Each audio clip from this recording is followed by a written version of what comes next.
Good afternoon, this is Patrick Roehrman with MT Knives. I'm just going to do a quick video here on how to sharpen knives. I filmed a video with Jack Spirko from the Survival Podcast. I guess he had some problems and lost that footage. So I just wanted to do a quick video on the basics of sharpening a knife. Right now my neck knife, I'd consider it dull. A lot of people probably wouldn't, but you know, I don't know. It'll shave. Looks like it'll shave a little bit, not comfortably, but I wouldn't consider that sharp by any means. So if you look at my blog at mtknives.blogspot.com, you can I did a blog entry on blade profiles. Just real quick, this is your secondary edge, or the grind right in here. You'll see better when I start sharpening. This will be your primary edge, the edge that does the cutting. First off, if I were going to sharpen my secondary edge, I'd start with it. I'd lay the knife flat, hold it against the stone. That'll give me the proper angle, and just simply start taking it back and forth. This is 1,000 grit Japanese water stone, made by King. Now you can see here on the blade this dull spot right here in the middle. That's where I'm removing steel from right now. It's important when you're sharpening to constantly, especially when you're starting out, constantly look at your knife, see where you're removing steel from, and that way you can know how to change what you're doing to get the results you want. So anyways, I can put a little more pressure towards the heel to get the heel, and I can then transfer a little more pressure towards the tip, move it out to the edge of the stone. When you're starting out, you want to do slow, deliberate motions so you can really get the feel for it, and as time goes on, you'll just kind of get a feel for it and you'll know what you're doing. Now you can see here, you know, I'm almost all the way to the heel, almost all the way to the tip. Not quite, but you can see. Now, sharpening the secondary edge is something that you're not going to do real often. And basically, I'm just doing this here for the demonstration. I don't necessarily need to grind in my secondary edge. I'll switch to the other side. You want to try to keep it the same amount of passes on either side of your knife. Keep it even, especially on like a laminated blade like this, where your core, you want to keep your core in the center of your grind. So anyways, here you can see, not quite to the heel there, pretty well all the way out to the tip, a little on the tip. I'll take and I've got a wash rag on the sink, and then I've got a 1x4, another wash rag in my stone. The wash rags are just to help the stone and keep it from moving, especially when you kind of get used to what you're doing and kind of going a little faster. Sometimes your stone can slide on you. So I'm going to call that good on the secondary edge. Now,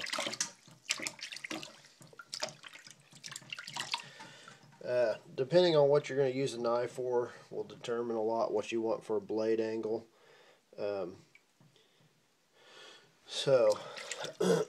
But that being said, whatever you want for a blade angle, say, what I'm going to do here today is on my knife, I tend to I'll bring it up to where I can fit maybe a quarter under the back of the blade, just barely off the stone for my primary edge. And now if you're going to do a lot of heavy cutting or something, you'd want to bring it up probably twice that amount. But keep in mind, wherever you hold this knife, as I start going back and forth, one, as the stone gets wore, it's not going to be perfectly flat, so your angle is going to change from one edge of the stone to the other. Some people will always level their stone, grind it flat. I don't mess with that. Once or twice I have, but there's different techniques you can use, and I'll cover that later about how to keep your stone to wear evenly and stuff like that. But for now, we're just going to leave it at that. But as you hold your stone where you want it, as you move, you're going to rock that blade some. So you want to hold it just a little bit lower than what you actually want the angle of your grind. That way, as you rock, you may say if you want 22 degrees, you rock up. If you're holding it at 22 and you rock up 2 degrees, then you've got 24. However, if you hold it at 20 and you rock up 2, you're at 22. So basically you're compensating for just the movement you're going to have. So I'm going to start out with the heel of the blade here, and as you're starting out, just go maybe 3 or 4 passes. Look at your blade, see where you're moving the steel from, and compensate, adjust accordingly. So anyways, I'm just going to go ahead and kind of sharpen this how I would. I can kind of, I don't look much anymore because I just kind of know what I'm doing. I'll look here and there, but as you're starting out, you need to look more often, more frequently. Keep your stone washed off, it'll cut better. Keep any particles of steel from rolling under your blade and stuff like that. You really want to let your stone do the cutting. Like I said, this is a 1000 grit Japanese water stone, King. I buy mine from Murray Carter. If you go buy a stone from him, tell him Patrick sent you. I don't get any kickback or anything, but this stone here is about $50, I think. Then I got a 6000 grit stone, so I'm going to switch sides now. I got a 6000 grit stone, and I think it was $50 also. Murray Carter's got some pretty good instructional DVDs on knife sharpening also. That's where I learned from. Also, he's got some free YouTube videos on knife sharpening. Check them out also. Alright, so looks like I'm missing my tip there just a little bit. I don't know if you can see that real well, but right at the tip. So I'll come back and get that. Okay, right now I'm not worried about the direction I'm taking my blade. I'm just trying to remove steel. I'm going to do a 3-finger test. Take thumb on the back of the blade, 3 fingers, and what I do is I'm not going to try to I'm going to try to slide my fingers up and down the blade, as crazy as that may sound, and I can feel it grabbing. You can maybe see that my fingertips, it's grabbing them. That's what I'm looking for. If I drag my fingers up this blade, it's going to cut them.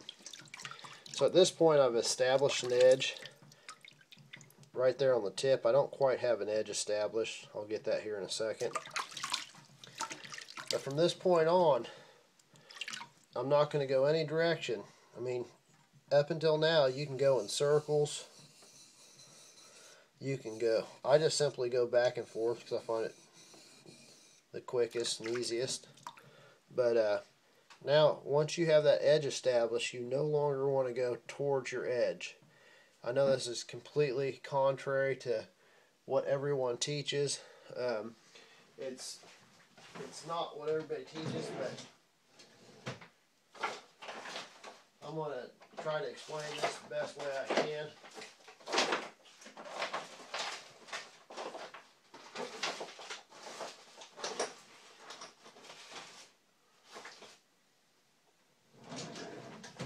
Sorry for that delay. I was looking for a prop. I was looking for a pencil. Can't seem to find one. If I didn't need it, I'd find a million of them. But I want to explain this real quick, kind of the simplest way I know how. There's a lot of argument going on. A lot of people argue whether you should go away from the edge or towards the edge. Pretty well everybody teaches to go towards the edge. I'm going to explain this to the way it makes sense to me. If I gave you a knife and a pencil, this ain't a pencil, but if I gave you a knife and a pencil and I told you to sharpen it, how would you sharpen that pencil? Every one of you, first thing you're going to do is you're going to start doing that to your pencil and getting an edge. Now, this is your edge. This is, and on a pencil, there's your edge. You are going away from the edge to get it sharp. You would not try to sharpen a pencil coming in it like this. It's just natural to go away from the point to get a nice sharp edge. So, that being said, that's how I sharpen the knife. This is my edge. I'm trying to bring all my steel to a point right there. So I'm going to start at the base and I'm going to go up to my edge. It just makes sense to me. It don't really matter. I've seen people do it both ways. I've seen people get really sharp knives both ways. But it just makes sense to me to go away. That's the way I learned, so that's the way I do it. And for whatever it's worth, I tried to learn how to sharpen a knife for years. Never was any good at it. I listened to Murray Carter's videos, and within one afternoon, I was getting a knife to where it's shaving sharper than I'd never gotten a knife before. So that's where I seen the results. I've got the edge established. I'm now, from this point on, I'm going to only go away from the edge.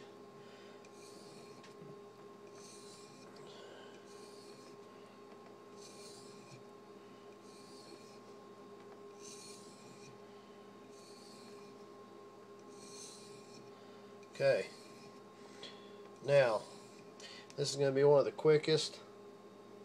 Man, I'm good already. I typically would go ahead and strop it extra. It's kind of like sanding with sandpaper. You never can do too much on your coarser grit, but you can move to your finer grit too soon. So now that I've got this edge established and I've stropped it a few times, I'm going to draw it through this wood just real light, just 1 or 2 times, 3 times. And what that does, that's going to knock off any burrs, anything that may be holding on to that steel. Piece of steel is just ready to fall off. I'm going to go ahead and strop it, just real light, 2 or 3 times.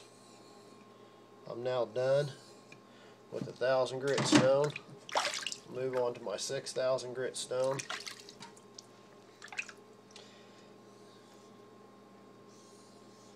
Now, I didn't earlier. I didn't, and I should have.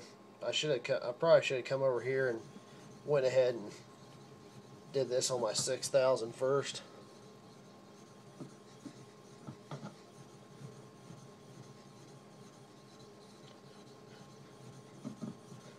On the secondary edge.